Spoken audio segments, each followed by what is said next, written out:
एक साल से सुलग रहे मणिपुर पर अब फाइनल फैसला हो चुका है।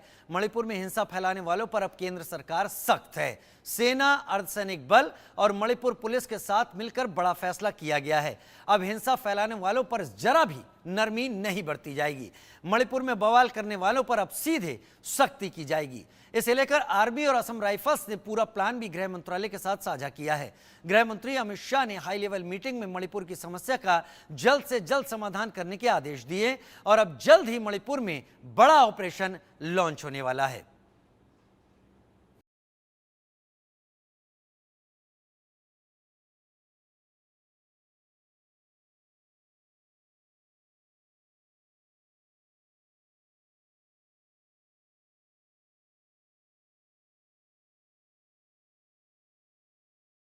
कुछ पलों की शांति रहती है और फिर बवाल शुरू हो जाता है। लाशें गिरने लगती, पत्थर चलने लगते हैं और मणिपुर फिर सुलगने लगता है। लेकिन अब मणिपुर पर फाइनल एक्शन की तैयारी हो रही है। गृह मंत्री अमित शाह एक्शन में हैं और मणिपुर में हिंसा फैलाने वालों का हिसाब फाइनल करने की फाइल पर साइन कर दिए हैं।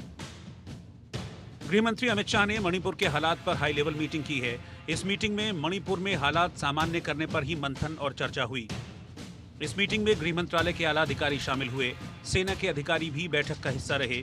खुफिया विभागों के अधिकारी भी इस बैठक में अपनी फाइलें लेकर पहुंचे थे। मणिपुर की राज्यपाल अनुसुईया उइके ने रविवार को ही गृह मंत्री अमित शाह से मुलाकात की थी और मणिपुर के हालात से गृह मंत्री को अवगत कराया था। प्रदेश में दो समुदायों के बीच हो रही हिंसा के बाद के हालातों पर गृह मंत्री से चर्चा की थी।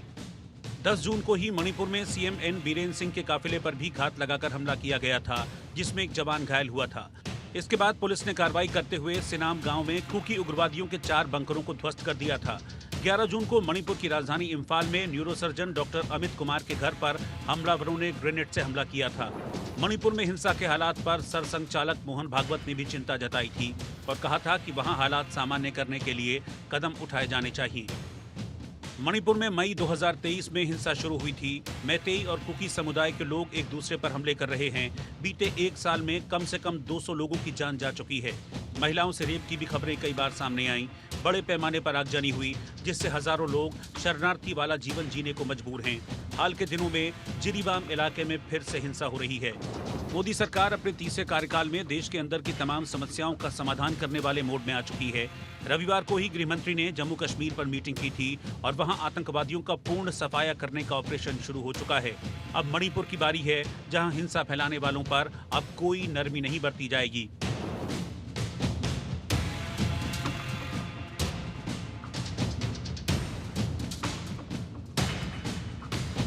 Bureau report, India news.